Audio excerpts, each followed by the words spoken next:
ஒரே இரவில் நடிகையான த்ரிஷா எப்படி தெரியுமா? பிரபலம் உடைத்த உண்மை. தமிழ் சினிமாவில் முன்னணி நாயகியாக வலம் வரும் நடிகைகளில் ஒருவர் த்ரிஷா. தமிழ், தெலுங்கு, மலையாளம் உள்ளிட்ட தென்னிந்திய மொழி படங்களில் 20 ஆண்டுகளுக்கும் மேலாக நடித்து வருகிறார். தமிழில் விஜய், அஜித், ரஜினி, கமல் என அனைத்து முன்னணி நடிகர்களுடன் இணைந்து நடித்துவிட்டார். கடைசியாக இவர் அஜித்துடன் விடாமுயற்சி படத்தில் நடித்திருந்தார். அடுத்து இவரது நடிப்பில் குட் பேட் அக்லி, தக் லைஃப் போன்ற படங்கள் வெளியாக உள்ளன.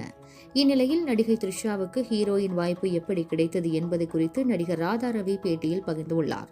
அதில் த்ரிஷா ஹீரோயின் ஆனது ஒரே இரவில் நடந்த மாற்றம். மும்பையில் இருந்து ஒரு ஹீரோயின், அவர் பெயர் நிலா. அவர் லேட்டாக படப்பிடிப்பு தளத்திற்கு வந்ததால் வேறு நடிகையை தேர்வு செய்ய வேண்டி இருந்தது. அங்கிருக்கும் 6-7 பெண்களில் த்ரிஷா அழகாக இருந்ததால் அவரை ஹீரோயினாக போடும்படி கூறிவிட்டார்கள். இதுதான் சினிமா.